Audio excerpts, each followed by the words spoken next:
You're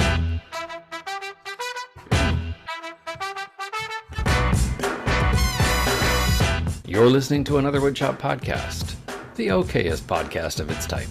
Your hosts are Daniel Dunlap of Daniel Dunlap Woodworks and Peter Kapar of P-Trees Workshop. You can find them as well as the podcast on your favorite social media platforms.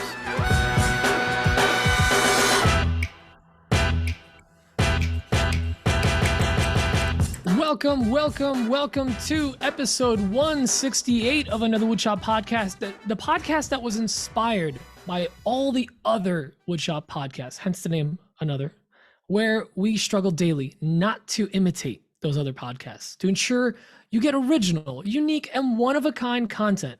And when that fails, we just straight up rip off shop sounds. What's going on? What's going on, everyone? I gotta tell you, my morsels are pretty... Yeah. I don't know what he says. He just drops Let the me word tell you morsels a lot. about my bits and my morsels. You use the code KJ20 for 5% off. You've of gone too my far. morsels. Okay. Okay. Dan, Speaking of my how the morsels, heck are you? Speaking of our morsels, let's just get right into this. Yeah, Speaking let's of our get into it. morsels, let's talk about our patrons, shall we? Mhm. We have 3 new patrons, and I believe I announced this patron last week or Do the it week again. before. Do it again. But I'm gonna do it again because It's a it's got special fun treat. name. 3 new patrons. We got Lofton Woodworks. We got Ron Rutherford from Willow Creek Woodshop, Hey. and Stephen Hawker. I believe he's the father of the theory of everything. Stephen Look at Hawker. you. Look at you holding back. I'm not going to make any of those other jokes that we made in the pre-show. We appreciate everybody who supports us, and we want to give a special shout out and a little bit of love to our VIP patrons, and they are as follows. I'm trying to open it. Hold on. You'd think I'd be ready. I'm We did almost actually ready. prep.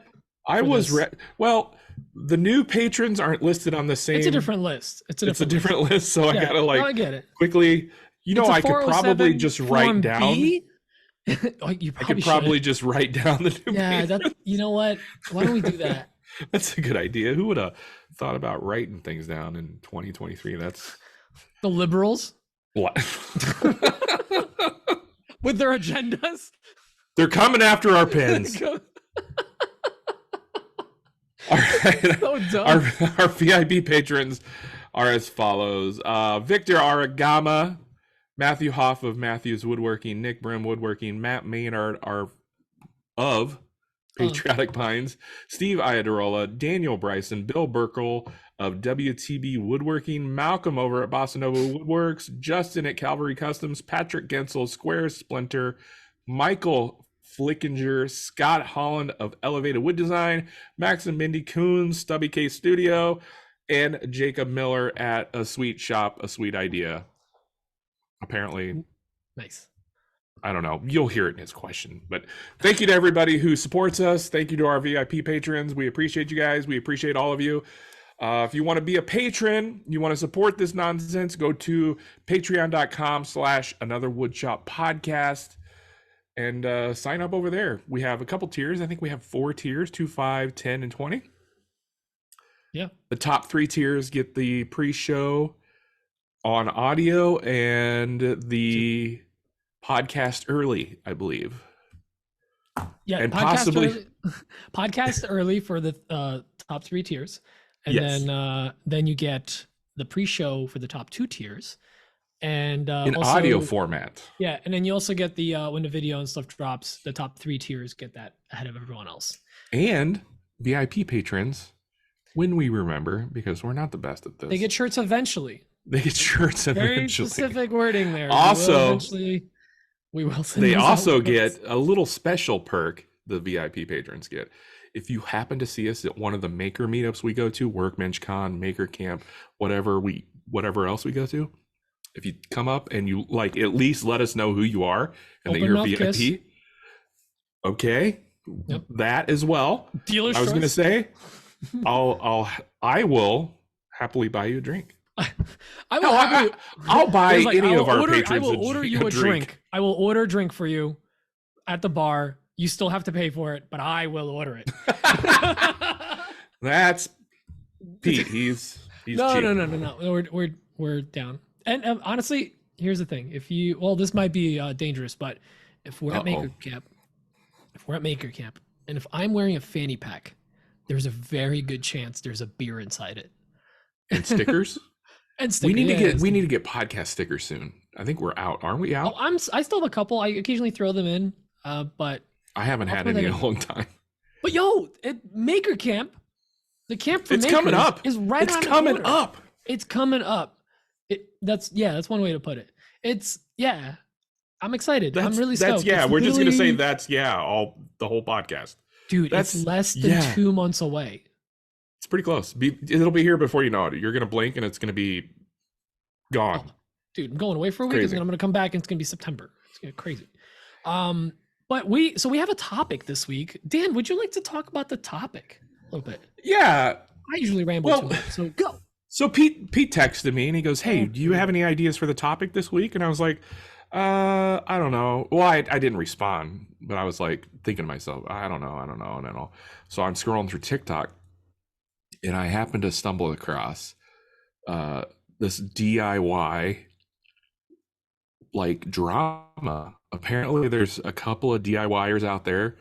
They're two women, and they're kind of having a little beef over one of them is like saying that the other is straight up copying her and just doing everything she's doing and reposting it. And it got me thinking we should do a topic on the difference between imitation, inspiration, imitation, and just straight up ripping off.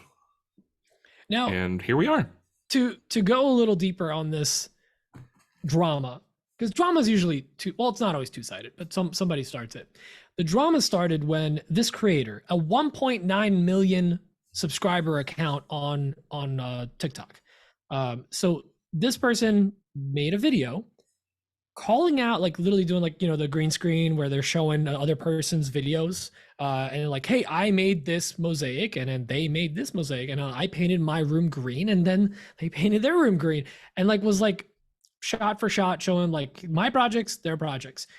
But the problem, but they're both like content creator DIYers, right? But very clearly this person was heavily influenced. I'm not going to say copying, heavily influenced by this creator because they're a fan of theirs. And the big creator was basically like this person, I probably should have handled it privately, basically ended up deleting the video because she got so much flack that like, hey, you're a DIY content creator. You show people how to do these projects. You can't be upset if they copy you because they love your style. Right, exactly. And basically, the girl that was copying it wasn't like this big content creator. She was the end user of the content. Like she was enjoying it so much. She actually did a video about like, it made me feel so good to like come out of my shell and try these projects. That was a little safer than trying to like, basically, because like it's sometimes easier when you don't have to think of the whole project. That could be scary from start to finish. When you have at least a little bit of the explanation of how to do it or what colors to try, and you saw it happen on someone else's channel, and like that works. That would work in my house, and essentially this big creator blew up this regular person that just loved her content and completely alienated her and the rest of the community that she had. One could say that the bigger creator influenced this other creator into doing content creator / influencer. That's basically in your title, right? It's like if Brad Rodriguez got upset with one of us for building the flip top cart, and then like other projects that he's made, like exactly, and then doing content around it, like it. But like you're literally saying that he's inspiring this. By the way, I'm just going to preface this. There's probably going to be names dropped. There's probably going to be accounts dropped as we talk about this.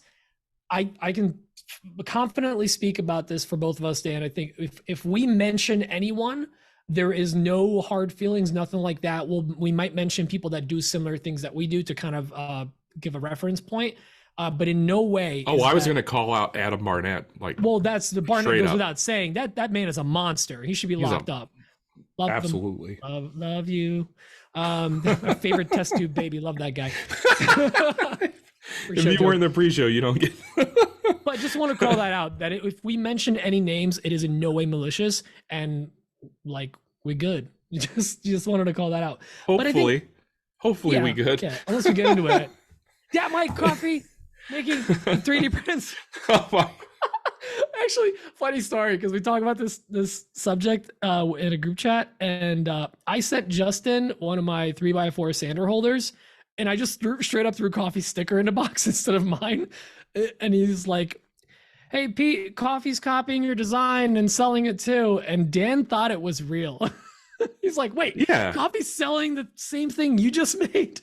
So it's like, yeah, but whatever, it's just fun drama. But before we get into the topic, I just thought it was like a crazy coincidence considering we were going to talk about this. He posted that in the text group after we had decided that we were going to talk about this topic, and I was like, "Oh God, this is going to be like drama central as well," right? Yeah, it's there's no drama whatsoever.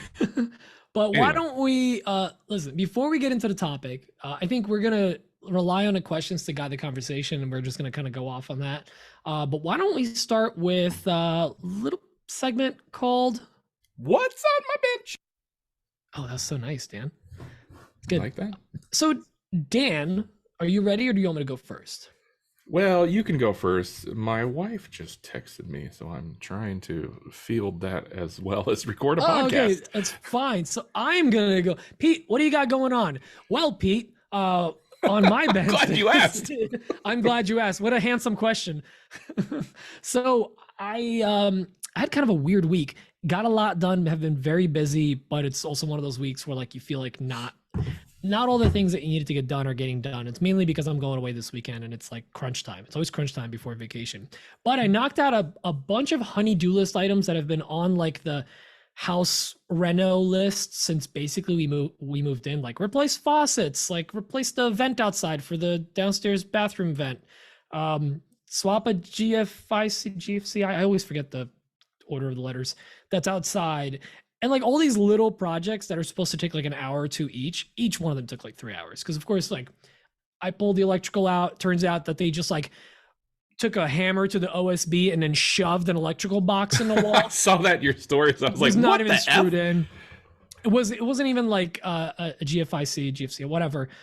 Sorry, Lee. It was just a regular outlet, no cover on it, nothing. So it would get soaked. Yeah, I believe it's a GFE, CED, ABD, VBD. Yeah, VBD. Yeah, that's the part that trips. Yep. And then of course I go to we replace the vent that's for the downstairs bathroom to blow air out. And as soon as I take the thing off, the thing crumbles in my hand because it's old and ancient. And it had like a wire mesh over it that they've added and just screwed right into the plastic. I pull the thing off, and what do I see? Like 6 feet inside the pipe is a nest, like some kind of net, not a wasp nest, just like a hay and OSB and other stuff. So from the inside, I couldn't like blow it out, so I had to like kind of blow it out, but I had to literally, I was sticking the vacuum hose in there. Don't tell me you killed a bunch of baby animals. No, there was no animals in there. There's no animals in there, but I kept having to like stick a hose in there. It would get stuffed up and I would pull it out and I'd like clear it and keep doing that. And finally I was able to just blow it out. I ran a bunch of new electrical around the house and stuff. So honey-do list items. It's just annoying stuff that's been on the list for forever, and it takes forever. I did like 4 projects and it took probably 9 hours. Oh my gosh. Things like, yeah, it's a little rough. But speaking of electrical, we had weird electrical issues. I had to do a laser job for someone where I had to cut fairly thick material, fat acrylic. And I started noticing some of our lights in the house were just like super dim. And we have LED lights throughout the house. And some of the lights were like really, really dark. I checked the voltage. I was getting 107, 109 volts around my house. And I'm like, we've had that happen too. Weird. It was super weird. It dropped as low as like 103 one day. Yeah. And I put on a ticket. I was like that guy on the neighborhood group on Facebook. You wouldn't think that would make a huge difference going from like 110 to 103, but it makes a massive difference. You notice the lights flickering or at least getting dimmer, and we had that happen too. And I was like, what the heck is going on? So I went and asked my neighbor if he was having the same issue, and he said yeah. So that was me. It was super weird. I was going around with a multimeter and just like checking, like I went over to 2 neighbors, checked their power. Like, okay, so it's not just me, it's all of us. So because we had a power outage a couple of days before that. Long story short, everyone in our neighborhood has it. We all had weird issues. It would fluctuate. We'd get it as high as like 115, and in days that would be 103. And this was like 3 days. And meanwhile, I have to get this big job done before we leave on Friday. So eventually finally leveled off, and now I was measuring 123. So nice, 123 volts on a single pole, whatever. And by the way, a Polish person. Yeah, like you get 2 Polish guys that are in a panel inside your house providing power. they're just standing there. Yeah, like, I'm sorry, I make myself laugh. And then the other one's like Niema, whatever. So it's Polish words. But the funny thing is, like, we still say 110, 220, but like it's 120, 240. Yeah, and like my lights would dim as soon as it dropped to 114. Like that is. The lights started getting darker in certain spots. But in my shop, for some reason, the Barina lights, full brightness. Even when I was down to 103, just full brightness. So are those whatever. all LED lights? They're LED, but so are the bulbs. But I guess there's different LEDs. They just need different. Yeah, those LEDs take way less voltage, right? Yeah, but so should the other I don't LED know. lights. I don't know. I don't know how electricity works. Power scientists, okay? A mystery to me. I'm like Lee Owen. Power science. But, I'm not an electrical Stephen Hawking. Theory of power. So once again, long story short, turns out it was not a transformer or something. It actually was all the way back to the substation. Robots in disguise. Robots in disguise. So the substation, I guess, has been fixed. I haven't gotten a yay or nay, but it's done. So the big job on the laser that I was doing is for Alec from Medallion Maker. You guys may have seen the brass medallions that get engraved with people's logos with the fiber laser. So he has a laser and a fiber laser, but his CO2 laser can't cut through 3/8 acrylic, because if you're using a 1/4-inch bit, you need as much of the reference surface as possible. So he can't use a 1/4-inch template. He has to go 3/8. And to cut that stuff, it takes a while and a lot of power. So I was very afraid to run that laser the entire week this was happening, or the 3-4 days. So do you have any idea what would happen if you ran that laser at not enough voltage? Anything from nothing to not enough power going through the cut to something burning out on a $15,000 laser. So not good. I was like, you know what, let's not. I don't blame you. Yeah, I just didn't want to roll the dice, because it was getting a little spooky when it was like really low. So figured I didn't want to risk it. So I got that all completed. That was a big weight off my shoulders because I had to get that done by tomorrow. But now it's actually by Saturday. So anyways, it's done. We're leaving Saturday. So I mentioned a pre-show. We're going on our northeast coast grand tour, where we usually go up the coast, see a couple makers on the way up or the way down when we go to Maine. So we're going to go sailing for a week. Super exciting. You camp on the boat, basically? It's basically RV camping on a boat. Like, you think, oh, you're sailing in Maine. Like, no, it's you're in an RV. You have to pump your toilet. The showers, wait, you don't turn just it on to rinse. I always assumed. I always assumed you knew what I was gonna say. I knew exactly where you're going. That's where everyone goes. Just assumed you put your butt off the side of the boat. No. Huh. You poop right. What on you do in deck. Nebraska here in the ponds? You poop on a deck and then you wash it off with a bucket. That's why they call it a poop deck. There you go, buddy. Full circle, Dan. The circle of life. The thing is, like, you're camping. It's tight quarters. The bed's not really like super comfortable. It's comfortable enough to sleep, and you can't really control the temperature. You're in a very fancy tent, and I gotta tell you, I'm still jealous. That's no, it's still gonna be awesome. A blast, and I'm gonna have a great time. Don't start any campfires though. No fires. I think that's probably a bad idea. We're gonna try to make it a bit of a work trip and actually get some work done while me and Emma are there. So we're bringing our laptop and get some little tasks done. But I'm really excited for that. And tomorrow Saturday, we are heading up to Cape Cod to visit. We're going to the Promised Land. We're going to see the Great Pallet. and we want to go up there, touch the pallet, pray to the pallet, walk in a circle around the pallet. And I think the key is you have to rub your hand. It's like the Great Pumpkin, but that's what they keep up in the north. Exactly. So we're going to the Great Commune of Jackman Works, and you got to rub your hand against the pallet, get the holy splinter, and then you can continue your pilgrimage up to Maine. So there's that. And we're going to try to stop in Boston either on a way up or the way down. So we're always looking forward to this trip because we get to see some of our friends that we don't get to see unless it's Maker Camp or Workbench Con if they can make it out. So that's fun. And aside from that, so last week I talked about doing ChatGPT for some of my Etsy listings. And we also added a couple new Etsy listings this week.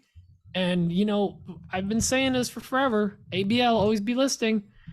It's true. Like as soon as I listed, I cleaned up some of my listings. Suddenly my shop is getting, more sales. So I don't know if it's just a random rush or if it's because I actually put in work into my shop. So it does reward to keep kind of fine tuning your stuff, I'd say.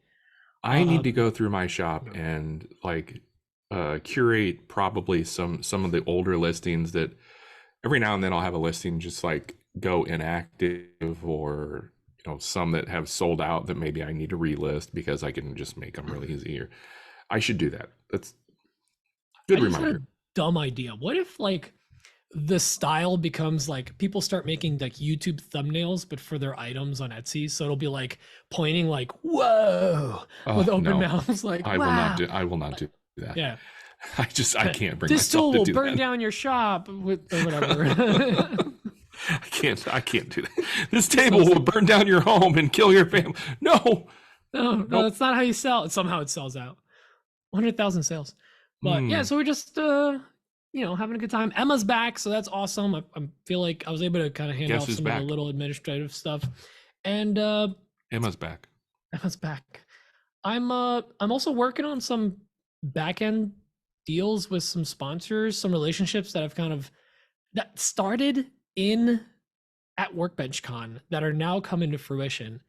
And it's really exciting to see some of this stuff develop. Wow, I've been having a lot of moments of wow, this thing, this company, this person, whatever that I used to look up to and envy and worship is so close in my life now. It's a brand I'm dealing with directly. It's a person I hang out with. It's crazy how where my life is now from a couple years ago. So it's just I'm very, very thankful and very grateful. But that's it. That's the end of my week. And programming note, no podcast next week. Sorry guys. That's it. Dan. Why is there going to be no podcast next week? Because I'm going to be pretending to be rich and fake influencer stuff. You want to live this lifestyle, you got to hustle like me. I make 20K a day and all I do is affiliate marketing. Let me show you how. And Dan doesn't know how to run any of the tech stuff. So basically, also, who wants to just hear me ramble to myself? Nobody wants that. People pay for that. Literally, you read 15 names that pay for that. But they don't need to listen to me though. Come on. So you're saying that they're not paying to listen to me, Dan? They're paying to listen to you, not me.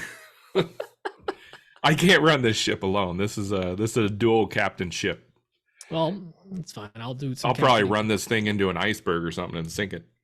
Hey Dan, if I was on a door, I'd let you on.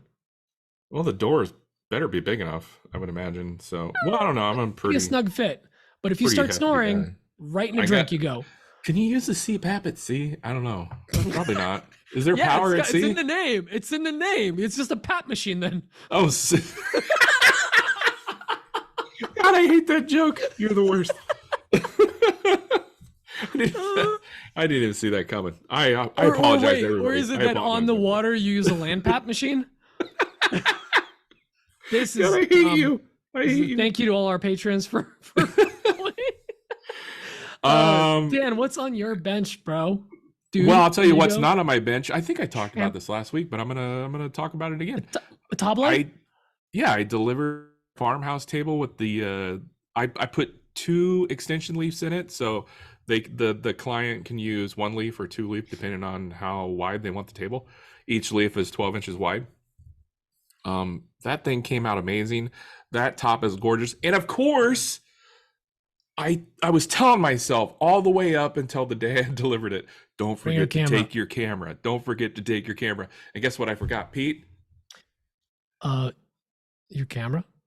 I forgot my camera. You told the story last week. Did I? Get new material, bro. No, I got dementia, so there's that. Yeah, so I didn't take my camera. I didn't get actual pictures. I took cell phone pics. I've already told this story, so I'm not going to say it again. Apparently. Listen, we're not going out there with flip phones anymore. Like the cameras on the phones are pretty dang. The phone cameras are pretty nice. Pretty nice. Yeah, the photos you got were great. They're upwards of more than 3 megapixels. I don't know how. They're 2.75K. Yeah. Almost 4K. More than half. We're more than half. 55% of 4K. I don't math. I'm close. Nobody do the math on that. I'm close. I also had, shockingly enough, I had a bunch of Etsy orders this week. I'm sitting on, as he reaches over to his desk, I got a bunch of inserts I need to send out. I just dropped them everywhere. I got a bunch of inserts that Max is taking off now. Those are ones that are already. Yeah. Yeah, now they're all dented. Oh, I see your little like rainbows of stickers printed out. Yeah. Anyway, awkward. That was awkward. I got those to go out. I got bow ties going out. I got. I had 5 smaller tables that need to go out. So on my Etsy page, I offer a couple different little side tables, and I literally sold 2 of my little mid-century modern tables. This is what I call them. I don't know if they're really mid-century modern, but they have a crooked leg design, and there's 3 legs and whatever. You can go check it out. But the funny thing is, like, they're getting delivered to a place that's like 20 minutes from Pete. If I would have known that, I probably should have just sent you the file and a couple bucks and had you do it for me, and I could have saved myself some shipping. The beautiful, very scenic, historic town of Dover, New Jersey.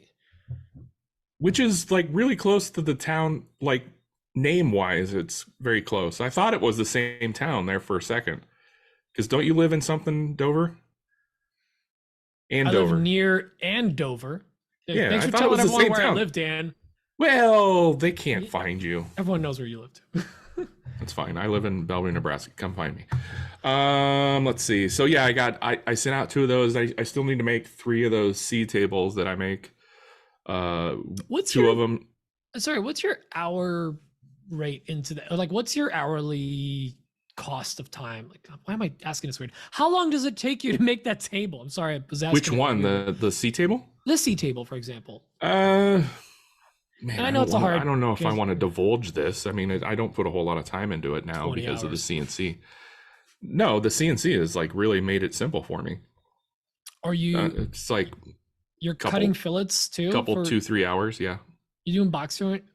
Yeah, I do box joints on the CNC, but I cut everything with a 1/8 inch bit, so the fillet is like really small, and you can't see it unless you like really come close and look at it. So it's nice. It's pretty neat. And then I've said this before. I have a file, and I can just adjust it as needed to get the lengths I want, because I let people make their own height adjustments. Just kind of like let them tell me what they need, and then I cut them as needed. Neat, man. Yeah. So I need to make 2 of those out of walnut, 1 out of mahogany. I'm actually looking forward to the one. I've been really liking mahogany lately. I've been using that a lot lately. Not only is it beautiful, but it's cheap here. It's wicked cheap. And it's not as heavy. At Temu? No. Temu I get mahogany from the local lumber store. Like, walnut currently is $11.50 a board foot, which is expensive here in Nebraska. I know it's more expensive. I think it's more expensive where you're at.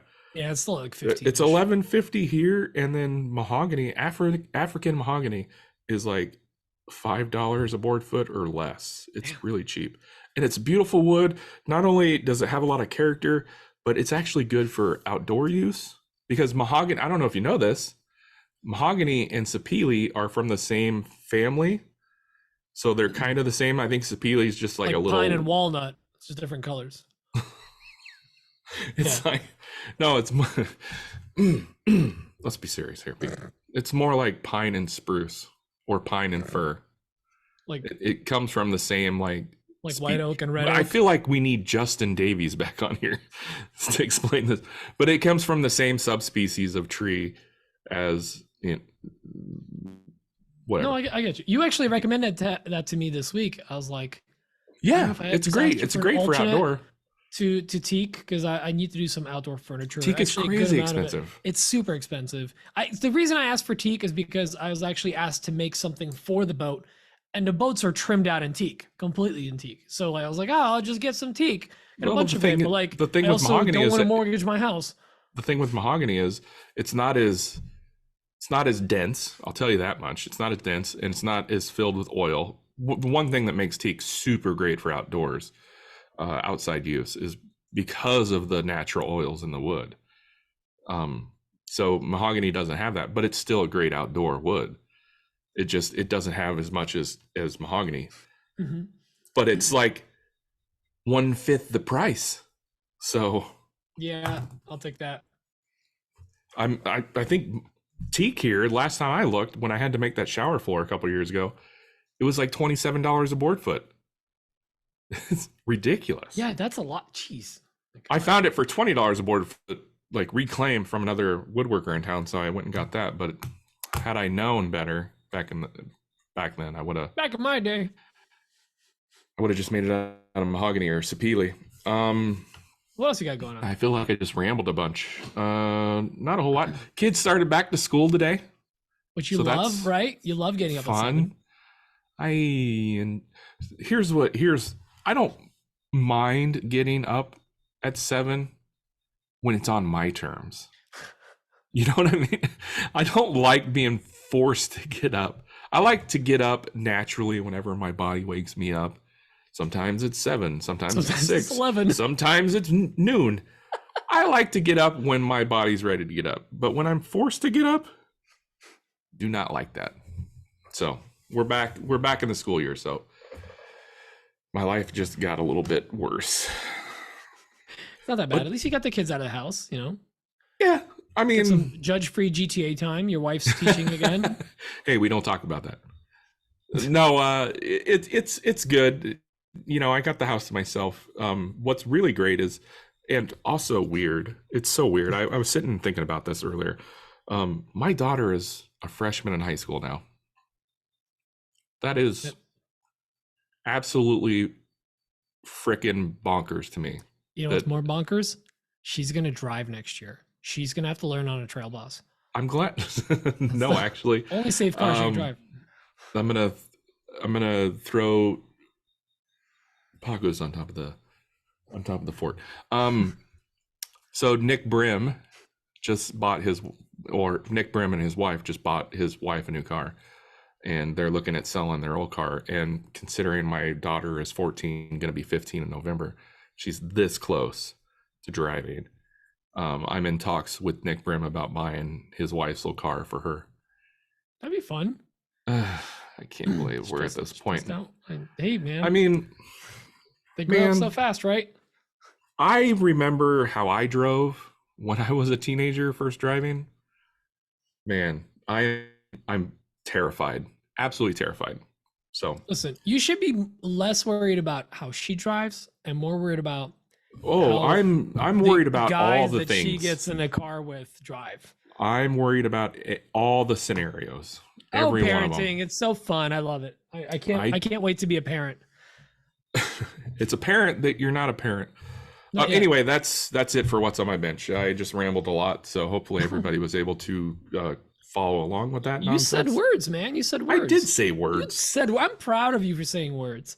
It's the Chilada talking. Well, with that, let's get into questions. But before we do that, go Black Betty, ramble lamb. Oh, that's good. Yeah. And why don't we start with Justin called in. His question is Justin who? Bayleaf. Yeah. Bayleaf. Does he make that Irish drink? Bayleaf? Yes, out of bay leaves. They make it out of that. Yep. Yeah, that's a big Irish thing.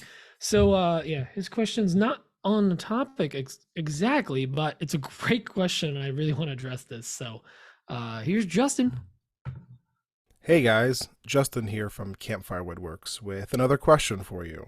Recently, an order came in for one of my more expensive cutting boards, and a little note on Etsy that said, "Do not put your label or any logos on this if possible." Now, I have some sort of logo or engraving pretty much on every product I sell, and I'm inclined not to honor this request. I'm probably just going to ship it with my logo on it regardless because no, it was not possible for me to not include it. And I wonder, do you ever get any requests like that? And how do you mark your stuff? And would you honor a request if someone said, I want one of your fine products, but I don't want any markings indicating that you're the one who made it? Let me know. It's a great question. Dan, I want to hear what you have to say. First of all, I don't actually mark any of my stuff, and maybe I should. I joked about marking it as a dog would in the pre-show, but I actually don't, believe it or not. It was a joke. I don't mark any of my stuff. However, I have a little bit of a solution for you, Justin. If you want to mark the item, but you're going to have to make the item quickly. Tell them all your things are already pre-made, and if they wanted something like that, it's going to be custom and it's going to cost them extra. Otherwise, you're just going to ship out what you've already had made. So, sorry, I can't accommodate that. As far as if I were to mark my items, if somebody asked that, I think I would just honor it. What are you afraid is going to happen? That's kind of my whole question here. What are you afraid is going to happen? Are you afraid that somebody's going to rip off your design? Are you afraid that somebody's going to try to resell your cutting board at a higher price point and it's not going to have your logo on it? I don't understand. The business side of me is just saying, you made a sell, you're going to make money, everything's fine. Hopefully it's quality enough that they're impressed. And if somebody comes to their home and says, wow, that is amazing, where'd you get that? They're still going to say, yeah, I got it from so-and-so. I got it from Justin Bailey. I got it from Daniel Dunlap Woodworks. I don't really necessarily see the harm in it. But I do understand it a little bit coming from the photography world. I always wanted to mark my photos and stuff, but that's like a digital format. Those things are going to potentially be reposted on social medias and stuff. So I understand that, but I don't know. Pete, what do you think? It's tough, right? Here's the thing. I am a pushover. I'm a people pleaser. I want to make everyone happy. I want to make sure my customers are happy, my friends are happy, because if I don't, they won't like me. Depression and anxiety are a wonderful thing. Pete, I got bad news. Don't make me stand up. Don't make me stand up so you don't say it. But first of all, so this item it's a very nice high-end. Oh, it's very grain nice cutting board. That's, if you don't know, several hundreds of dollars. To the listeners, if you don't know Justin Bailey of Campfire Woodworks and the quality of cutting boards and stuff that he makes, go check it out. He makes fabulous. Don't even get me started on his feet. He has the most beautiful feet ever. We're talking about the cutting board feet, or yes, the cutting board. Yeah. He makes. Actually, I'll shout him out. Justin actually went through the process of working with a manufacturer and designed these stunning cutting board feet that are brass and I think nickel as well. Polished nickel. Is it nickel or stainless steel? It might be stainless steel. You're right. Sorry, yeah. But there's definitely brass ones with nice rubber grommets that are in there, and which, by the way, I bought some of those from him, and I haven't had a chance to use them yet, but I will soon. I need to buy some from him. I just haven't been making boards lately, but for our board, I will be buying them. So the thing is, me being a people pleaser, trying to make the customer happy, this is still in the mindset of, and we talk about this often, like, I'm happy that someone actually wants one of my things, so I'll do it for anything, I'll do it for a pat on the back and a Slurpee. $100, sure. That being said, something about the reason that they requested it makes me want to be petty. And I'm not petty often. I'm usually the one talking people out of it. Yeah, I could see that. Like, and Dan gave you the right answer, which is, hey, like I have these pre-made, or the hole for the medallion's already pre-cut, or that's already in there. I just don't have the feet on it and it's not oiled. Like that's, you can say that even if it's not truth. Like just tell them like that's part of your process. Or you can just it's already straight up part tell of the process. It's already done. It's, hey, I'm just so you know, the whole thing is part of the process. Like it's the medallion, the logo is part of that. I don't nothing leaves my shop without my logo on it. I hope that's okay. If you'd like to cancel the order, that's perfectly fine. You can handle it that way. That's the rational, and that's probably how I would handle it. You know, it's basically saying that like, this is going to have my stuff on it. If you don't like it, I'm sorry, you can go somewhere else. But a part of me is like, okay, I can not include the medallion, but my logo will be on the bottom because it's a really nice cutting board. So it's got feet. It's not double-sided. It's one-sided. The other side is open. And for cutting board with feet, I always just slap my logo on the bottom. yeah, that way it's out of sight, out of mind, and you get best of both worlds, right? Best of both worlds. Yeah, you still get to like mark the I item. didn't even think of that. That's a good idea. Yeah, always kind of put it on the back or hide it. I work Justin my usually logo. puts his medallion on the side of the board, yeah? He does. It's very prominent, and it's pretty. It's laser engraved on a fiber laser. What is it? Brass medallion.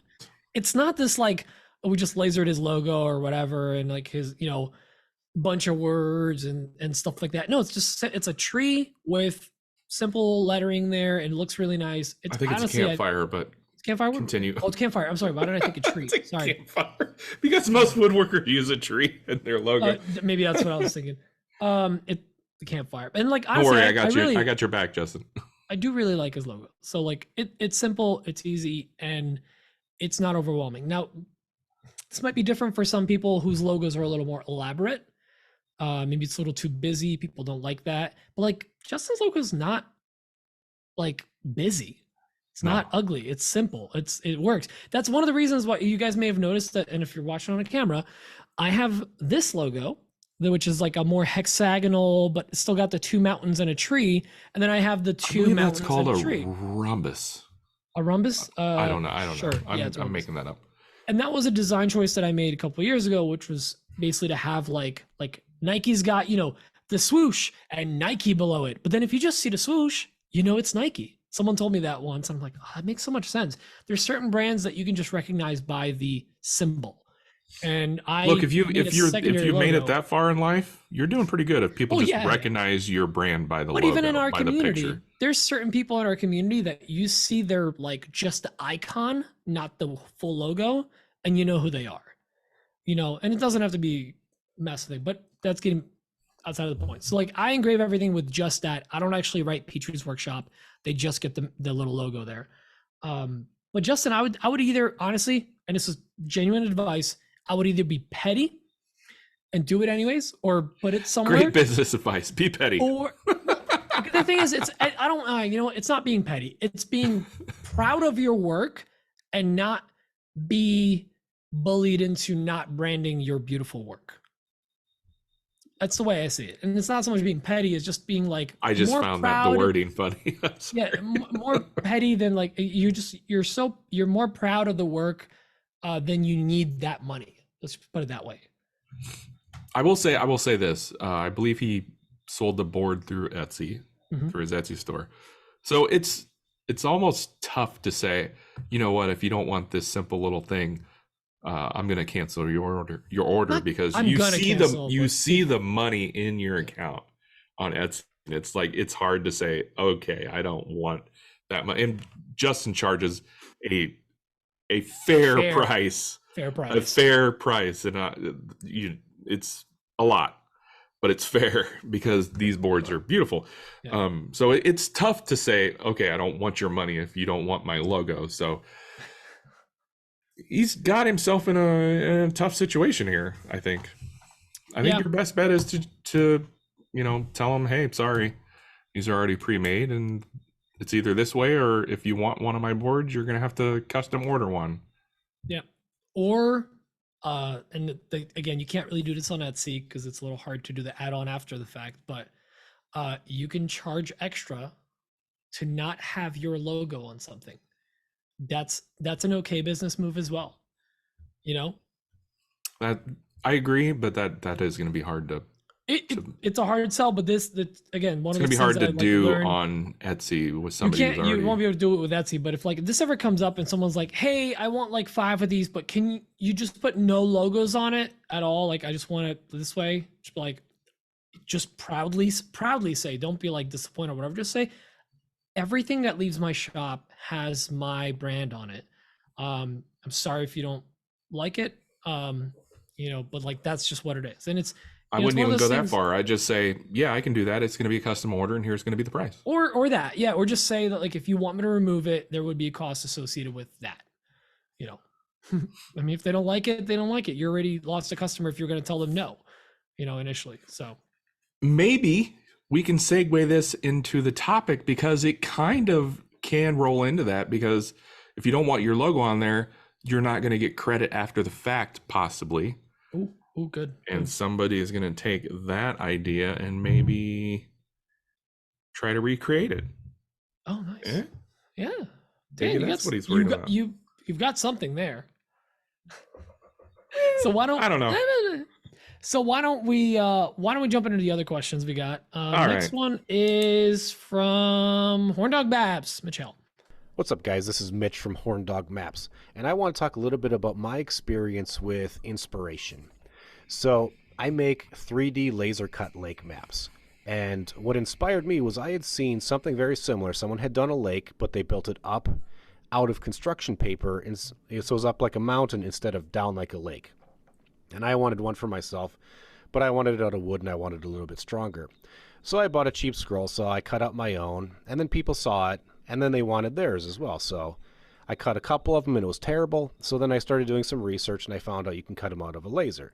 So then I got access to a laser, I cut a couple maps and all of that. Shortly after I made my first handful of them, I started doing some more research, and I found other people were doing the exact same lake maps as I was doing.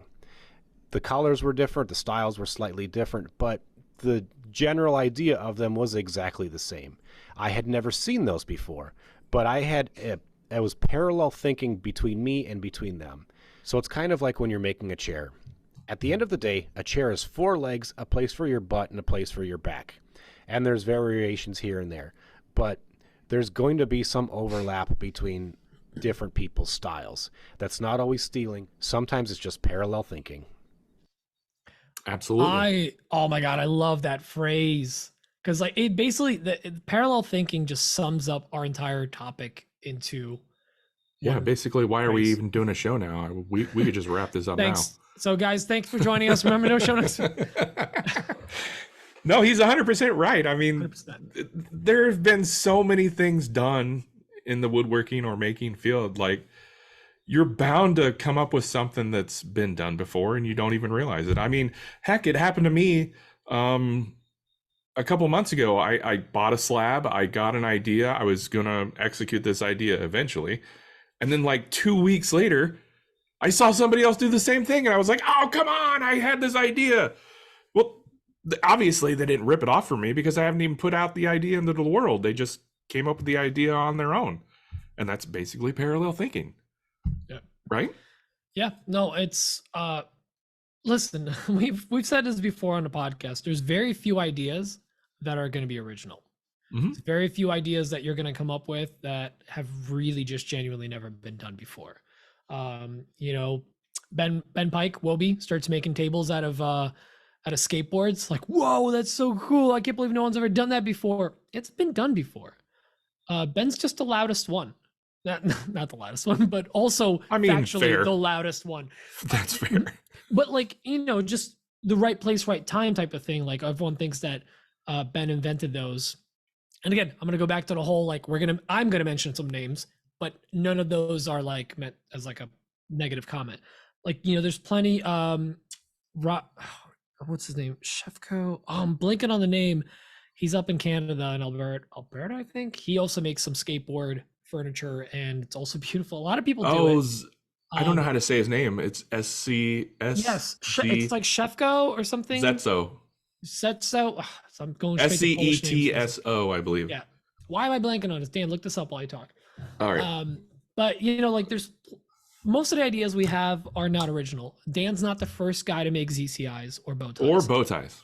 I'm not the first guy to 3D print tool holders, or whatever. Like make the custom anything for anyone. Zetso. Zetso? No, it's 2 times Zetso. Okay, Zetso. I may be butchering that name, but it's SCETO. Blanking on his name. I knew his first name. Man, whatever. Doesn't matter. Yeah. Also, good channel. I can't remember his first name. So the thing is, like, nothing's original, and especially like you were inspired in your situation. You were 100% inspired by something, and your mind just ran with it, and you built the thing that you wanted to do with the tools that you had, and then upon doing some research realized you were like not the first one to do it. You know, there's a lot of people that arrive at the same solution in different ways. It's just like when you're building something or a piece of furniture or building, or you need to clean the house. Like some people are going to start in the kitchen, some people are going to start in the living room. One of the 3 living rooms that Dan has. You're going to arrive at the same thing, a clean house. It's just you're going to get there a different way. So my question for this is then, for us, for you, for me, when that happens, if it's parallel thinking, it's completely different ideas. But like Mitch had said in the beginning of his question, he got inspiration from somebody else that was doing kind of the same thing, but in a different way. When do you need to start giving any sort of credit? Do you need to always give credit? Should Mitch have said, I got this original idea from so-and-so over in, wherever land? Or so what do you think? Okay, so in his case, because I know his process, because he's actually filled me in on it at this point. We've had a conversation about this. He in no way, I will firmly stand on this, he has in no way ripped someone off in any way. First of all, lakes are not original. Yeah, I'm not trying to point in the direction that Mitch ripped somebody off. I'm just kind of like curious. Yeah. Let's backpedal. Okay, let's define the 3 things that we kind of mentioned in the beginning, which is inspiration, imitation, and ripping off. I feel like those are like a good 3 stages of the process. You're inspired by someone, then you're just like imitating what they're doing because you're really enjoying it, or you see it's working. Whether you're trying to grow, maybe you're trying to grow your content, you see that's working for someone. Maybe somebody pulls out glue brush out of dried glue, and then maybe you post it too. I feel attacked. You and like 12 other people after Elite blew up. And then dude got 40 million views on that video. You better believe I was going to jump on that train. And here's what I really want to stress to everyone listening right now. Almost no one listening to this podcast right now, actually looking for this answer, has ever ripped someone off.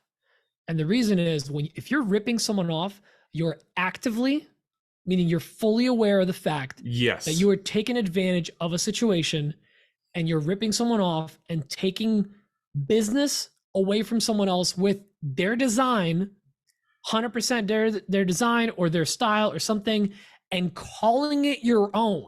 PD, you took the words right out of my mouth, brother. That is the only time. It's the intent. It's the intent. Yes, there's intent. That's exactly the word. Thank you, Dan. You're a wordsmith. Yes. It's not. Yeah, it's not so much, what your end goal was. It was the intent and where it came from, and if you knowingly done it. They say imitation is the highest form of flattery. When people are copying you, imitating you, it's the highest form of flattery. They want to be like you. They see something that you're doing that's working. They want to copy it. And I want everyone to just feel better. If you ever felt that you've ripped someone off by like copying their work or something like that, unless you specifically went out of your way and said, F that guy, I can do it better, and steal all his business. Did the same exact thing. Which some people do. Yeah. And you're if you can do what I do, but improve on it, well, hell. Now, here's the thing. If I start selling ZCIs. No, Dan or I are really. We may close. have a little that'd be beef. We'd have that'd be a little awkward. That'd be kind of me. That's why I haven't done it, because it's kind of like stepping on your toes. But Dan, myself, and even with Mike, like we've talked about like selling the same templates sometimes or something similar. One of the reasons I didn't get into laser templates is because Mike was selling laser templates or CNC templates and stuff like that. I've sold a few templates, but I wouldn't push it because Mike was doing it. Yeah, and then not just Mike, like we've had a lot of friends in the community that already do this. Yeah, and it I can think of a couple, like maybe half a dozen right off the top of my head. And for me personally, because again, I'm a people pleaser, it's really hard for me to even like go into a new field knowing that, here's the thing, no matter what field I do, including the stuff I do already, there's people doing it and have been doing it way better and way longer than me. But going into certain fields of people that I admire and I like, and I don't want to take business away from, I tend to not go into that business part, like, oh, I'm not going to do acrylic templates. I'm not going to do CNC cutting board templates, even though we all own the same blank cutting board pack thing from Amazon or from the 30 design pack. But I'm going to turn that over on its head, whatever. I'm going to flip this around, because we've also talked about this topic where if I start selling ZCIs and Dan's selling ZCIs, maybe 5, maybe 20 people in a year are going to go to me over him. The rest of the business is unrelated. It feels very personal, like I'm stealing Dan's business, but in reality, there's dozens of guys, if not hundreds of guys, selling ZCIs. There's a lot of people on Etsy selling them these days. Or bow ties, or and things like that. Is. Yeah, so for sure. I think it's all about the intent, but in reality, we're not really taking away any business from each other. Right. But like you said, it's the intent. Like if let's just use you, for instance, because I don't want to throw anybody else's name out there. If you make a very specific item, like some sort of like a schmoby jig. Schmoby jig. I was thinking like a very like modernish chair or something. Okay. A very unique design. It's unique to you. Everybody's made chairs or whatever, but the design that you came up with is your design and your design alone. If I saw that and I started making that same thing, you probably put hours and hours of work into making that design and trying to make it right. And then I saw it and made my own. And then I started selling them and I gave you no credit. It's the same exact design that you got. It's a very original, very unique design. That right there, that's crap. Yep. And that's intent. Yeah. In my eyes. But I think it's a fine line though, almost. I mean, man, this is a really there's another part of this that I want to there's another part of this that I want to get into that I'm going to save for later. I want to get through some more questions. So why don't we play the next one? I'm going to play Tomas' question. And then later I got a big bomb to drop, and I may say some names and things like that. So we'll see. We're gonna. All right, next one is from Tomas.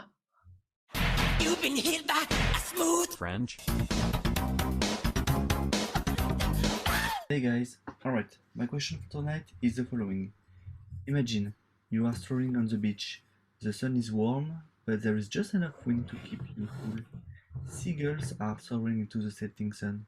The waves come and crash into the warm sand, singing their soothing songs. Then something happens. Thunders in your head.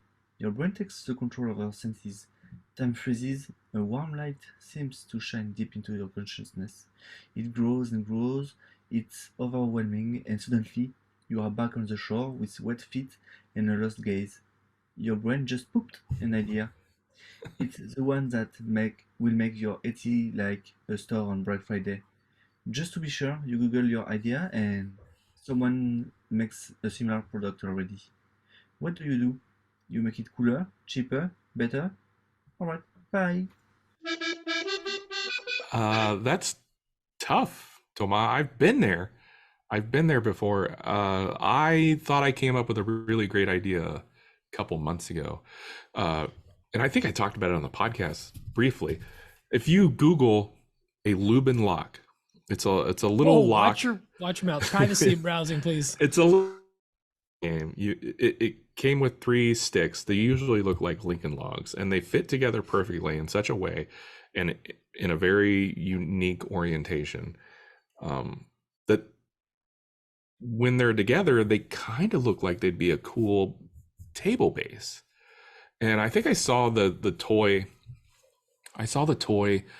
I think I may have saw the toy. It's basically a toy on Pinterest, and I was like looking at it and going, man, that'd be a great table base. It'd be fun to make. I mean, it'd be like a fun challenge for the client to make into their own table base, put it together, and it'd be great for flat packing. And I thought I was a genius. I came up with it, and lo and behold, hundreds of other people have already made it. So I headlined it. It was a real bummer. I thought it was a great idea, and turns out a lot of people think it's a great idea. So I just ditched it. What do you think? Have you ever ran into that? 100%. I think we all have eventually. I mean, it's like we've talked about already in this episode. It's parallel thinking. It's, all these things that have probably been done before. I mean, woodworking is thousands of years old. It's not new. Well, all right, I'm gonna get really personal here because I'm pretty sure this person doesn't listen, and I'm not gonna say any names, but I'm pretty sure this person doesn't listen to this. This is not a woodworker by trade, but a woodworker for a hobby. I got into 3D printing because of a very good friend of mine. And I got into it because I saw the potential of creating products, creating useful items, and being able to monetize and build a business around it. I've seen other people do it, and I was like, I can do that too. I love designing stuff. I was already playing around with Fusion 360. Like, I think this would be cool. I want to solve these problems and like build these little jigs and make things. And I just really just fell in love with it. And the person that got me into it, I've had two reactions from them throughout the process. It wasn't so much like excitement for me building something, getting, building a brand and stuff. The first reaction was, I could never do this as like a business. This is like a stress reliever for me. Like I could never do that. That's like, it would like ruin the whole thing for me. I mean, you do what you want, but like, I could never do that. And I'm like exaggerating here, but like, that was the gist of it, which really almost soured the taste of the thing that I fell in love with. It made me kind of like feel bad for doing the thing that we're both doing, but I was trying to take it in a different direction and maybe make money with the skill that he also had and others have that they're not monetizing. They're not trying to, make a buck on it. So it felt like monetizing a skill that I'm not allowed to monetize, which is silly. The other thing was the subject, and we have talked about this in episode like 10 of this podcast, which was what are the rights of files that are available readily online? Like who's got the rights? It's a gray area. Like it's free and you can do whatever you want. And even when there's like Creative Commons, which is like a common law thing of like, yeah, you can't really post it, or you have to give attribution, meaning you have to give credit to the person, or you're not allowed to monetize it, but there's no way to enforce that. So there goes the intent. And I've had several people ask me like, hey, can you print me this and send me a file? Can you print me this, send me a file? And there's tons of people on Etsy, personal sites, other websites that 3D print stuff that's just free on Thingiverse, which is a repository, and Printables, which are both repositories for free files that creators throw up there. And the person also made me, not that I was like selling them actively yet, but I just like the conversation that came up like, oh, I could print stuff for people. And it was like, you're going to sell someone else's product and charge people for it? I was like, no, I guess not. Like, made me feel really bad. And like, it kind of, again, soured the taste in my mouth. So I have been on this, like, I have this like PTSD where every single product I sell in my shop, except for one, and I'll talk about this in a sec. Every single product I have in my shop is something that, guess what? For almost all of it, someone has designed a version of this already. This exists in the universe, but I designed my version. And this is when Tomas talking like, do you make it better? Do you improve it? Whatever. Like, yeah, no one can tell me that I ripped off someone else's idea, because I didn't.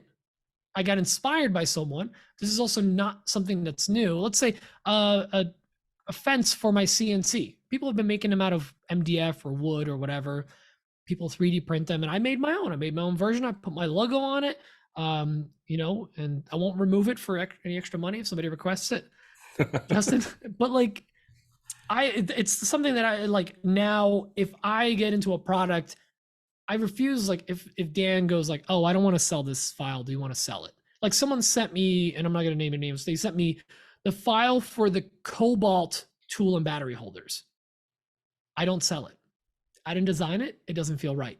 They gave me a full 100%. blessing. They said, "Hey, sell it. I don't have the production capability to like sell this." Do you sell the physical product but not the file, or you don't sell? I don't sell anything, any of it. Oh, Because in my brain, see? I have to design my own version of that. I have to do my own version of that. And if I'm gonna sell it, also, like, I haven't tested it. I don't have a Cobalt tool. I don't feel like like there's people that'll That's just key, get a that's file key. and will just throw that at the wall and see what sticks. And if I there's need to issues be able with to it, test it too. yeah, I need to be able to test it. So me personally, I am pretty stubborn about everything I sell in my shop. I've designed in some way, or I have expressed permission from that creator, whether it's directly from them, like, hey, you can do it, or through a website and it says Creative Commons can monetize. And the only thing that I sell that's 3D printed, that's not mine, is the honing guides for sharpening your chisels and your plane blades, because that was the attribution was given, and that's the only requirement, and you could monetize it. And so many people requested me to print it that I offered it in my shop. The other things are, there's plenty of websites. I use design bundles where I actually buy designs from them. And there's laser cut designs, they do sublimation, all this stuff, and you have full use of that to sell items, laser cut, whatever. You can't sell the file. And there's plenty of people on Etsy that just blatantly sell that file. I see it all the time. When I'm listing my product, I go like, they're just listing that file that they're not allowed to do. So they're double dip, or they're trying to, you know, basically rip off somebody. And again, they're ripping them off. It's all about your intent. I kind of disagree a little bit Go on. in that, like, I've bought files off of Etsy and I will sell the physical product from those files. I have no problem with that. As long as it says, it doesn't say anything Or about commercial use or whatever. Yeah, if it doesn't say anything about not selling anything, then I won't. But I make sure that if I'm buying a file, that it doesn't mention that I can't sell a physical product. And it's funny, I actually, when I first started doing ZCIs a couple years ago now, I feel like it's been a couple years. One of the first files I bought was a saw stop file because I wanted to make one for my own saw. I never had intent on selling these things, right? So I bought a saw stop file off of Etsy, and it wasn't the best file. It was a little loose and I had to make some tweaks and stuff, but I got it to work and I made myself one and I showed it off. And that's kind of like where it started. People were like, hey, can you make that for my saw? I was like, you bet. So I started making saw stop inserts and I listed them for sale, and I put it up on the Facebook group, the Saw Stop Facebook group. And apparently the guy that sold me the file was also in that group. And he made a huge stink about me selling these files, or not the files, the physical product. And I was like, look, dude, I bought the wood, I ran the program, I cut it out, and I paid money to ship these out. You don't own these. You just made the file. And to be perfectly clear, I had to fix your file. So that file is now mine. And he like, if he would have came at me a different way, who knows? I might not be the ZCI king of Sarpy County right now. I could be doing something else. But because he made a big stink about it, and he wasn't very friendly. He was just a real complete prick about it. I was like, okay, I will just rewrite the file, make my own. And then I started selling them, and I made sure that it was 10 cents cheaper than his on Etsy. And here we are. And see, like, So you didn't really disagree. I was petty. I but was petty there. You were a little petty, but like, I get the petty part of it. Yes. Because like he came at you, and, perfect time to bring this up then. So let's talk about the being petty on both sides of this argument. Yeah, play devil's advocate here. Let's have a talk. I'm not even playing devil's advocate. Oh, damn it. This exists and we've experienced it. Dan had a run-in with a company that makes one of the things he makes. We'll call them inlays of sorts. Inlays. And the thing was, I forget exactly if the company reached out or if Dan reached out, be like, hey, not trying to like whatever it was, but I just remember I will go ahead. When I made the first iteration, I thought I was onto something because, okay, let's just be completely transparent. We're talking about bow ties. What? When I started making the bow tie template, I started out making MDF templates, and I was excited about it and stuff. And I knew there was another company out there, but like I didn't know a whole lot about them. So I was just doing my own thing. And I thought I came up with a way to like inlay a bow tie into a bow tie. I thought that'd be like a really cool look. Turns out they offer the same thing, and they were pissed off about it. So they sent me a pretty nasty gram. So I quit doing that iteration, but it just gave me a really sour taste in my mouth. At first I was like, oh, I'm really sorry. I'm not trying to step on your toes or anything, but they made it sound like they invented the whole inlay template game. And the more I started looking, I was like, wait a minute, there's a lot of companies out there doing that. There's a lot of people out there doing that. Why can't I do it? So I just kind of changed up my template a little bit. That way it's not anywhere looking like theirs. I mean, a template's a template, first of all. But I changed it up a little bit, and I said, screw it. And, look, if a company doesn't have a trademark on something, it's not theirs. Yeah. And bow ties have been around for millennia. Yeah. And that's one of the things that I'm going to bleep out that word, by the way. Oh, the brand? Company name. Yeah. So don't say it anymore. Well, it was something that they said to you that to this day, I won't forget. But just they alluded the fact that they were already making plans to get in touch with their lawyers, and I hadn't even sold a one yet. Yeah, that's the line that really upset me. Yeah. And there is another example of this. I feel bad because I feel like we're calling people out now, but there was one of our friends, Dan, I'm not going to call out any names, but he makes an accessory for your cap wearing, garage having, whatever, like for the cap to hold a pencil or accessories on your hat. Okay. Yeah, I'm following you. And they're not the first person to do it. They're not the last person to do it.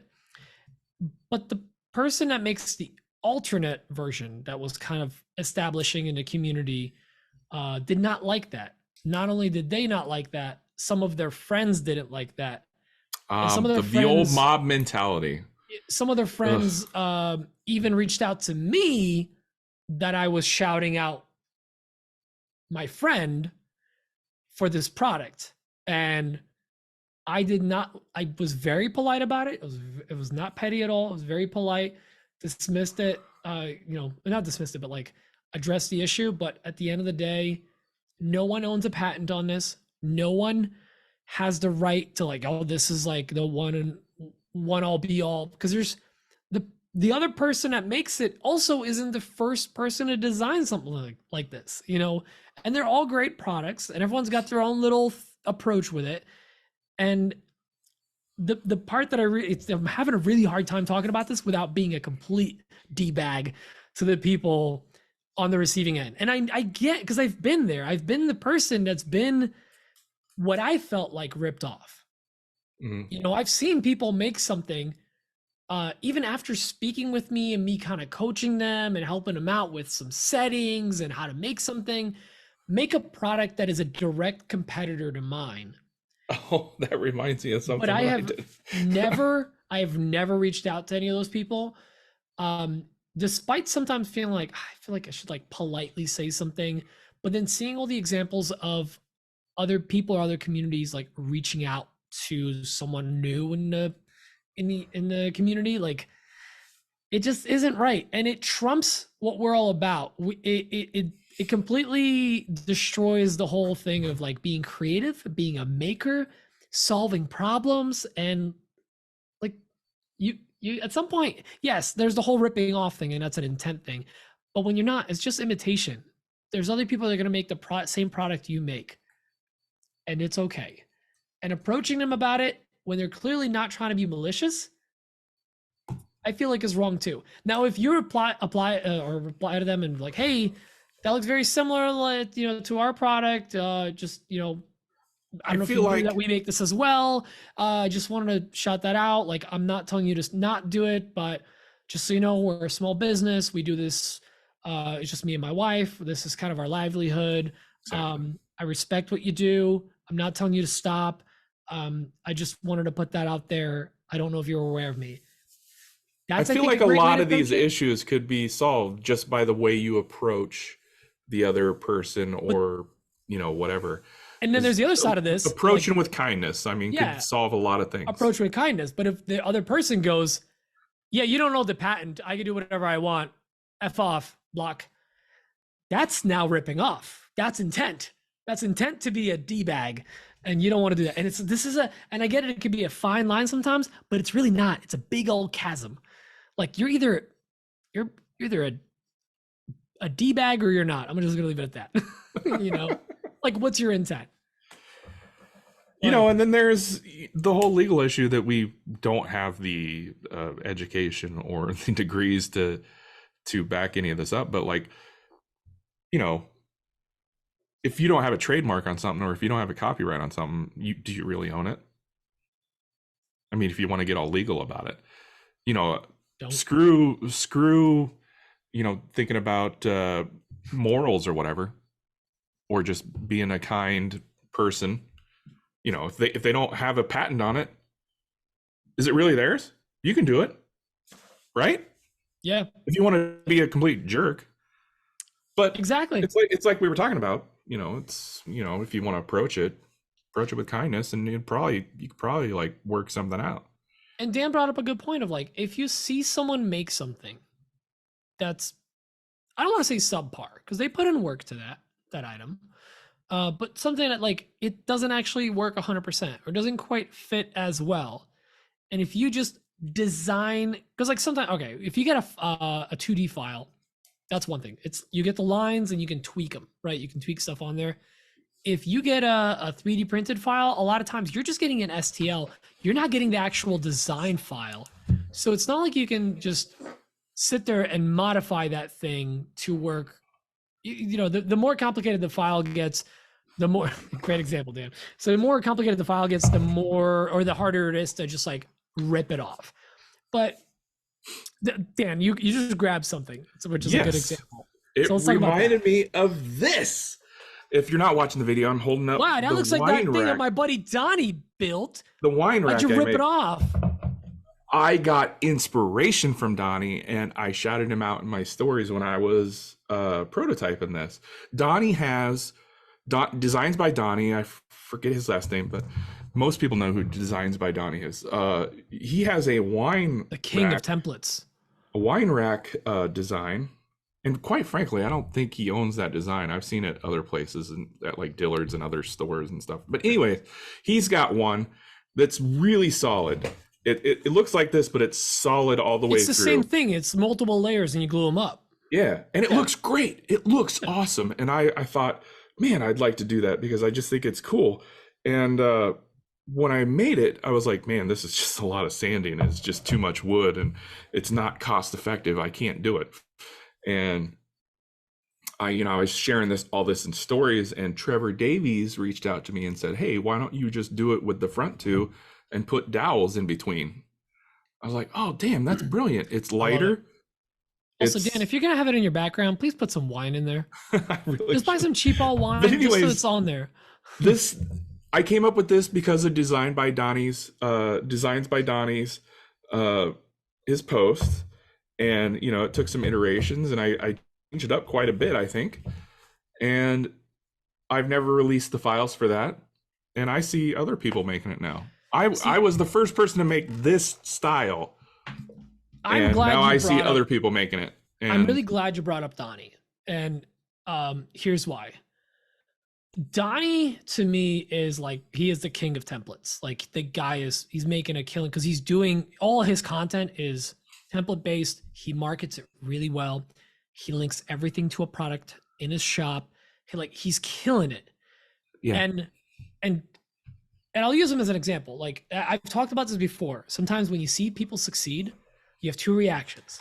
You have the primal reaction, and then you have the logical one. The primal one is like, F that guy, I could do that too. Like, why now I can't make it because he did it. Why not me? Yeah, why not me? I'll build my own template with blackjack and hookers. Like, this old Futurama joke. But like, you see someone succeed at the thing that you're fully capable of doing, and maybe it's even on your to-do list, you just didn't have time to do it, or you cut it, you haven't even marketed it yet, or you did marketing but not as good as that person and they're killing it and you're not. And sometimes that makes you like a little resentful of other people that are doing a thing more successfully than you. But the logical thing is, like, I admire Donnie. The dude is killing it. I aspire to have my business as organized and put together as he does, the content that he does around it. And also, he's not like cutting on a CNC or the laser. He's leaning into the template work. He's jigsawing it, sands it to be flush, which, Dan, it's a lot of work. It's a lot of work. Yeah. And so like, Donnie's killing it, and you really have to recognize the hustle. Now, if I start selling templates that are very similar to what Donnie has, and I don't know if he's designing all of these or if he's getting them from design bundles or something else, but then like he just gets the SVG and then makes his own reindeer. Like, he just posted about a reindeer today, which, by the way, Christmas is around the corner, guys. Start making ornaments. Serious. Like, Donnie posted it, and I don't know where that came from, but like, if I do a reindeer now, I'm not ripping him off. It's not well, if he did it, it must be doing well, so I'm gonna do that same thing. Screw that guy. It's not that. It's Well, that's a pretty the basic holidays are coming Christmas up. shape, right? A reindeer. And this is where my I gotta please everyone brain comes in again. I'm gonna keep talking about that because a lot of us do this. Sometimes we won't pursue something because we think someone else has already saturated the market, and or we don't want to upset someone, making them think that we're trying to do what they're doing. And there's times that I'll go, oh well, I'm not gonna make that template. Donnie already sells it and he's doing a great job. Good job, Donnie. Like, I'm gonna leave it alone. It's a silly thought because the reality is there's plenty of business for all of us, and who follows him isn't the same people that follow me. Not necessarily. There's probably very little overlap. So that's been my rants about this. That's the thing I was holding back. Let me throw this little wrench into the situation. Let's go. If so, you don't want to copy Donnie exactly. Well, I'm just using Donnie as an example, because he's a quote unquote small shop. He's a one guy operation. You don't want to take from his family. But what if you see a design by a bigger furniture company or something, like IKEA? You see an IKEA design. Do you feel the same remorse for taking one of their designs? I'm so glad you asked that, Dan. Yeah? Yeah, because if I see a design at IKEA that I really like, that I know I can improve on, because let's be real, it's the design. You're not cool, going to put it together with 100,000 screws. It's executed with like the cheapest material. And this might not be the right answer here, morally, but I wish I had a bleep button. F them. No, because like F it. Like, screw it. Who cares? You're never going to do IKEA numbers. They don't even know who you are. Unless you're on like the national Swedish news, right after the meatball forecast or whatever they have on the thing. Nebraskan There's the show title. Meatball for like Nebraskan woodworker makes lac table that is solid walnut, putting IKEA's out of business. Like, you're not gonna make the Swedish news. Yeah. But what I'm saying is, I think, and this goes back to intent and ripping people off. We're all people and we're all emotional, and we all do want to do right by other people for the most part. Yeah, sometimes it's all about just like, you got to make money, whatever. But like, if there's a bunch of people doing it, you might be like, you know what, I'm not gonna lean into it. Or if a good friend of yours is doing it, maybe you look elsewhere. But then there's people out there that are just gonna be like, oh, it's working for that guy, I'm just gonna lean everything into that one thing because it works for him, and I'm gonna do it. It's the same thing we talk about when we talk about content. Like, doing voiceover work is working great for this guy, so I'm gonna do all of my videos with voiceover, or I'm gonna do 6-second clips all the time with silly music or the same song or whatever. Like, we see something that works and we want to kind of template match to that. And if you're doing aggressively without the concern or without respecting the other person on the other end of that, you're kind of doing it the wrong way. other side of the coin. Excuse me. Yeah, which is coughing my head I off. kept talking because you were coughing so much. Thank you. Other side of the coin. For instance, our old co-host Michael Coffey. Everybody remembers him and knows him. We love him. The Coffinator. Once upon a time, he made Lego trays and sold them in his Etsy store. Building person trays. Well, see, that's where I'm going. Like, he didn't rip off IKEA, and he didn't necessarily rip off Lego. He just made Lego trays. But he had the name Lego in his listing, and they came after it. Right? So while you don't feel bad about ripping off a big companies are, they protect their brand with a veracity. They have teams of people that like scour the internet and look for stuff like that. I mean, obviously that's how they found Mike. So you're saying, I don't feel bad about stealing from IKEA, but heck, they might have teams of people that are looking for such things. You know what? So this just came up to my head. It came into my brain because you mentioned Mike, but I'm thinking of a different Mike. So when I had a Shapeoko, I was designing something new for that machine every month. Like a different, like dust collector or some kind of attachment, some kind of tool holder, whatever. Then I met Mike from Pixaproto. Love the dude. Oh, yeah. Mike from Pixaproto is a great guy. He sent me some designs, and like when I got my Onefinity, he sent me designs, and I was like, it derailed me from pursuing making accessories for the Onefinity. That doesn't mean I'm never gonna do that, but like it derailed me because I was like, I guess I'm not gonna make accessories for that. So like when I had the Shapeoko, I was making random accessories, selling them to people, bit holders and the little probe holder and like a dust collector that I was designing for the router that came with it. And like when I got the Onefinity, I felt like I didn't need to because that need was fulfilled. Because let's keep in mind, a lot of times something that you sell comes from you needing it. And then people see it and they go, hey, I like that. Like the saw stop. ZZ Eyes, yeah. Yeah, exactly. Saw stop and my Bosch glider saw. Or me needing some accessories for my organize my shop because I love a clean shop, and it's funny. I used to say that you can't trust anyone with a clean shop. I get it now. You want to keep it clean if you can. Well, I'm the most trusted guy on the planet. My shop's a disaster. But like Mike, like a part of me not leaning into the CNC side of the 3D printed stuff is because like I like Mike. And I like the PNW CNC guys. I like both. I like both of those groups. They make really nice accessories for the Onefinity. Question. Yeah. An aside to that, because when we had Jeff on last week, he kept referring to him as Pawn. Yeah, it's Pawn CNC.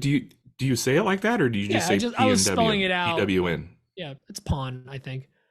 Okay. Yeah. I don't know. Sorry, continue. No. But is the it thing PNW is, like, or PWN? Pawn. Tell us Tell us in the comments. This is a YouTube video, or it will be a YouTube video. Tell us I in the think it's comments. PWN. It's not Pacific Northwest. It's PWN. Yeah, but- I don't even know what it stands for. Anyway, The thing is, like, because I like those two groups of people, and they do a good job of it. I don't feel like I have to improve on the thing they make. It's not like I'm seeing something they're doing. It's like, this thing is crap. I can make it better.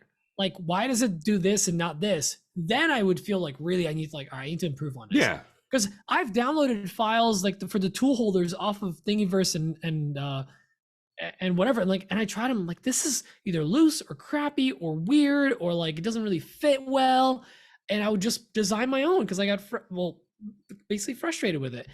But the thing is, like, they're doing a good job in the community, and I do see myself going into that market as well at some point. But I've held off because I respect them, and I didn't want to tread on their toes. But meanwhile, going back to what I said for the last question, there's plenty of fish in the sea, guys. We're barely going to overlap customers. It's okay. Yeah. I did some research. So, like, just going back to ZCI, zero clearance insert stocks. I wondered a while back, like, will I ever run out of customers? Miter saws alone. I stumbled upon a figure, and I'm going to try to remember it. It's probably going to be wrong, but, like, I read that the US sells about 7.1 million miter saws a year. Does that sound about right? Sounds Maybe it was 700,000. I No, don't no, remember, no, but it was a no, large number, and I was like, okay. I mean, if that's good, how many are being sold a year? So there's I'm okay. 330, 340 people, million, 330,000, 340 million people. In the million US. people. Sorry, Obviously, English, not everybody English math hard. You're the math guy. owns his miter saw, but If the number was 7% of significant. them Yes. is like, that's like 2% owning The number was significant enough that I wasn't worried about other people selling ZCIs anymore. The thing is, like, Dan, Because I'm doing pretty well selling ZCIs, and I'm probably only going to sell about 2,000 this year, and that's pretty damn good. Yeah. And I'm not even scratching the surface, so I'm not even worried about it. 2,000 is like 0.00 Exactly. zero. So sometimes you just got to look at the numbers too, right? Yeah. Well, there's plenty of fish in the sea. You never know. Uh-huh. You might be huge in Taiwan. I don't know. Whatever. I have sent a few to Germany lately. I don't know what's going on. Anyway, sometimes it's a numbers game. Yeah, exactly. So we have I don't- one more. Do we have more questions? We have one. Oh from man, Jake. we have been. I know, going but way it was a good topic. We've been going into it. All right. So this one's from Jake. That's right, Jake. What's up, guys? It's Jake from A Sweet Idea, because apparently a sweet shop isn't important enough anymore, because I haven't been posting enough. I feel like But that's a joke anyways, that we don't know about. So, two things on the, copying someone versus ripping someone off type thing.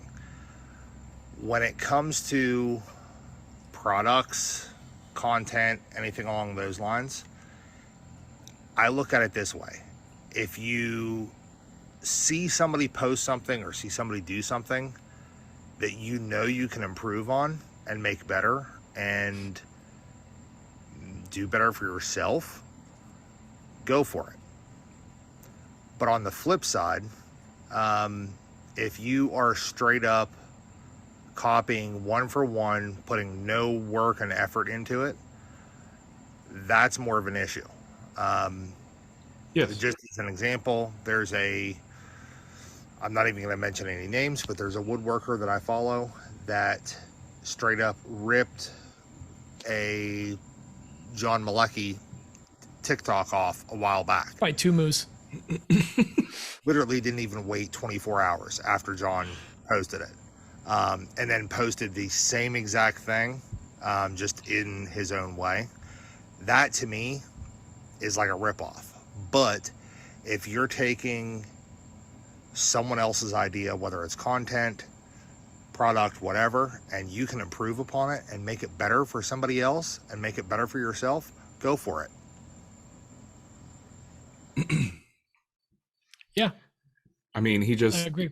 he just basically chimed in with what we were already saying. I mean, if you can improve on something, heck, go for it.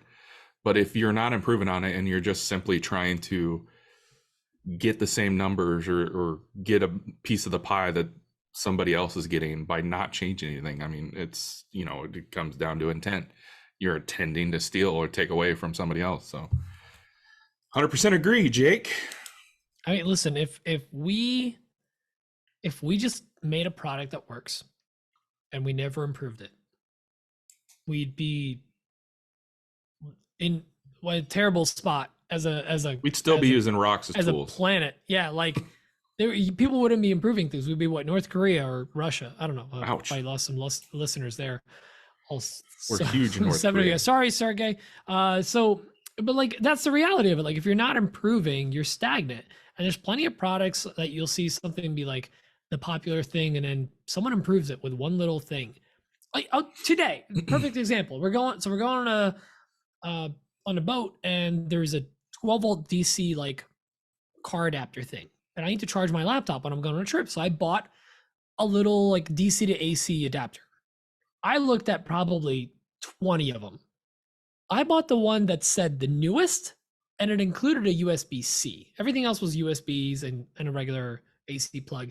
The one that was the newest, and it offered the newest technology that works and charges the fastest, my phone and other devices, I immediately went to that because I want the newest technology. People want the newest thing, the best version of it, the most improved, the most tweaked, the most thought out, and with the best reviews. So like it absolutely. And you know, it is like, here's the thing, you're gonna hurt some feelings.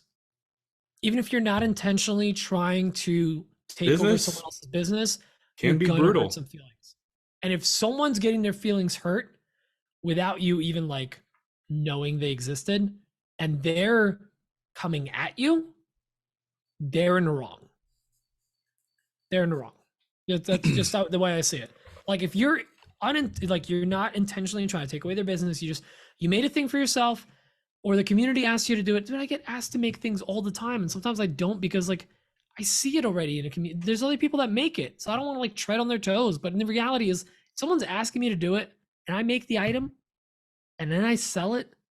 I'm not in the wrong, unless I'm being like, oh, F that guy. I can make a way better bow tie, you know, whatever. So hey, if you can improve it, go for it. Yeah, I mean, listen.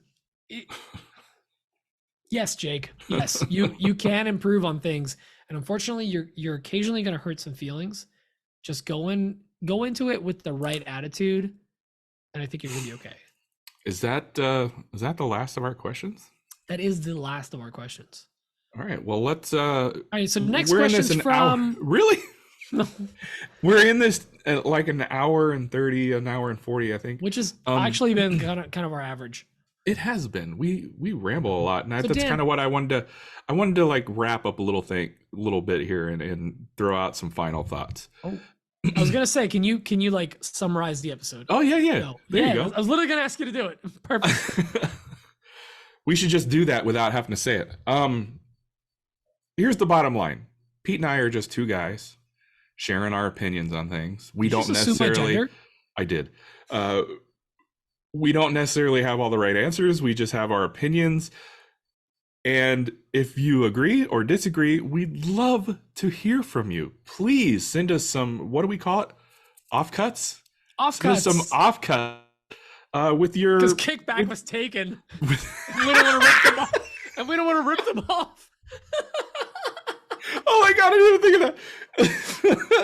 Kickback was taken by Wood Talk, so we call it offcuts. Yeah, if you want to chime in on this, we'd love to hear your voice on the matter. You can send that to anotherwoodshoppodcast@gmail.com. You could either write us an email, or you can send us a voice memo and send it through the email. Yeah, like I said, we're just two dudes talking and making jokes and having a good time. So we don't necessarily have the right answers, but we have answers. Anyway, what say you, Pete? Was that a pretty good summary? No, I agree. Yeah, like if here's the thing, the podcast, obviously there's two of us now. We bring guests on as much as possible. And if you guys have someone that you want to see, we highly encourage you to reach out to us, tell us who you want to have on a pod, or if there's a topic you want to hear. But there's just two of us. We want to hear your input. We want to bring in more of the community and the crowd into this and not just have the two of us. So yeah, we'd love to hear all your input. We'd love to hear it. And, again, this is just our opinions. We're trying to be very diplomatic. We also try to be a little edgy and cool and rough with our answers. But yeah, just be kind, rewind. That's all I'm going to say. Be kind, rewind. Just replace rewind with think of other people's businesses. Be kind, download our podcast. Yeah, be kind, download a podcast. And you know what? You don't even have to rewind. Listen to the whole thing. Don't rewind, return it as it is. Yeah, you don't get a fee for not rewinding this podcast when you return it. All right, that's weird. Anyway, oh, excuse me. Whatever. I'm going to leave this. I swallowed a mosquito or something. I'm going to make my own podcast with blackjack and hookers. Yeah, screw the whole thing. Hey, we want to give a shout out to everybody who listens and shares the show. We really appreciate you guys. We really appreciate our patrons. We love you long time. You know who you are. Like I said in the beginning of the show, if you want to help us out financially or, I think it's just financially over at Patreon. Oh, emotionally too. Please, we need it. Just we will look nice. All the emotional support. But if you want to help us out financially, you want to throw a little dough at the podcast, you can go over to patreon.com/anotherwoodshop podcast and help out that way. We got tiers starting at $2, going up to $5, $10, and $20. Go check it out. I think that's it. Yeah, and it all helps. Thank you, guys. Love you all. Bye. Love you long time. Bye.